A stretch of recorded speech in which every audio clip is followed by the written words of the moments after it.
Thank you, Chairman. Thank you for being here, Mr. Secretary. These hearings help us an awful lot, let people have a broader understanding of the issues at hand.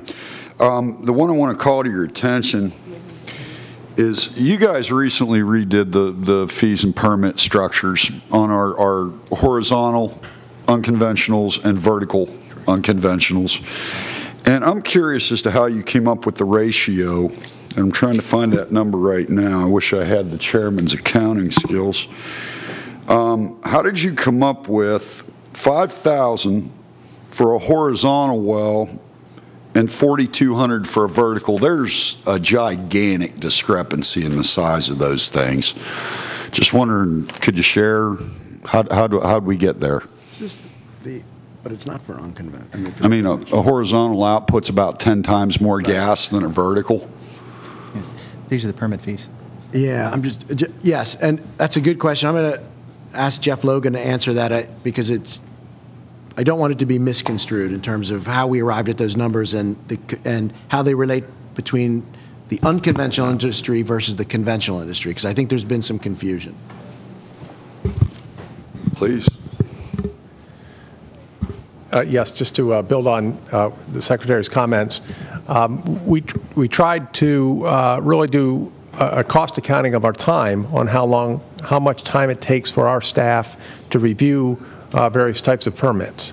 And while certainly the length of an unconventional horizontal the length of that drill is longer than just a vertical touching the Marcellus, the overall time it takes to review one or the other is not that much different. It still takes longer time to review the horizontal, but it's not like a function of in feet, if you will. So we took our best shot at looking at our costs, looking at our time it takes our permit reviewers at our various regions, and then applied those costs plus the indirect costs associated with maintaining the oil and gas program to come up with that number, and then we had to make an assumption on the number of units, the number of permits that we anticipate, and so we took a conservative approach of about 2,200 permits per year, so 2,200 units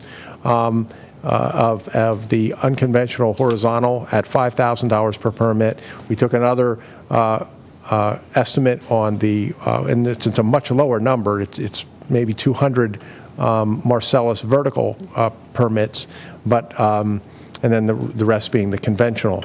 Those dollars, those fees associated with that represent about 2/3 to 3/4 of the overall revenue stream to support the oil and gas program. I just want to remind the oil and gas program is supported solely on permit fees, fines, and the $6 million per year received through Act 13 with the Marcellus Fund. Well, thank you for that answer. I think you just used the same word in two different contexts, and you got them both. No, this isn't based on feet. This isn't based on running linear 9 square mile fully deployed horizontal development. This isn't based on 8,000 feet one direction, 8,000 feet another direction, 8 times like a horizontal does, which outputs that great amount of gas. A vertical horizontal well goes straight up and down. You frack it once. Okay, so no, the amount of millions of feet of natural gas that come out of a horizontal stagger the amount that come out of a vertical. And the reason for my question was, I know vertical wells are what prevent us from getting into a real dirty discussion about forced pooling. When you do have multiple properties that do have accessibility to the shale and they want to go deep, it's their prerogative, it's their property if they own their own rights. That's where verticals prove their worth. If you have somebody in between that doesn't want anything to do with it, that's their property too, and they should be able to stop that. That's where vertical wells allow people to enjoy in this, and we kick into our state coffers. But I just very curious. Those numbers didn't look in proportion to the actual worth of those developments. I have one more question, if I may. Thank you. A couple of years ago, under the previous governor, we ramped up the amount of inspectors and people we had looking at our wells and stuff. I'm going to ask this with bated breath. Do you anticipate a need for more staffing? For oil and gas staffing? Yeah. Yeah, we do have an anticipated need. We will add, with this increase in well permit fees, the one that's been proposed and it's moving through final approval now, we anticipate hiring approximately 36 more positions in the oil and gas program. Not all of them will be field inspectors. Importantly for us, we will hire a significant number of the 36, assuming we can fill all 36 positions. Some of that will depend. Again, this is well permit fees, so as long as the fee increases and the number of permits remains constant, we should be able to hire 36 people. We'll hire some additional inspectors. That will give us, quite frankly, more inspectors than the state of Texas, which has 9 times more unconventional wells. That is, and I'm very happy about that. I want us to have as many inspectors in the field as possible. We need to also hire as an agency. So from my perspective, looking down as the secretary, I have people in the air quality program and in the water quality program that are helping with oil and gas operations because of their expertise. I need to hire, some of those new 36 positions need to be air quality specialists, water quality specialists in the program specifically, so that the men and women that are working in our air quality program and our water program can refocus on the work that's already there in those programs. So we're looking forward to this increase in well permitting fees to give us the ability to grow that our oil and gas program. As the industry continues to evolve in Pennsylvania, we need to make sure we continue to evolve too, so that we're properly regulating it and we have enough people in the field to do so.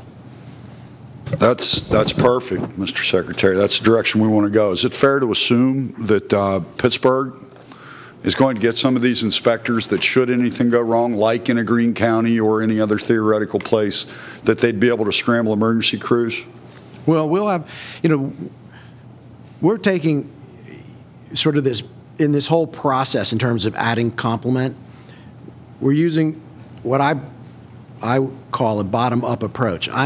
I've challenged our bureau directors and our regional directors to identify for us where they need the additional staff. We can tell by metrics where we think we need them, but I want to make sure that we're reducing stress points in each of the regions, and if that's emergency response staff or oil and gas staff, we're the same.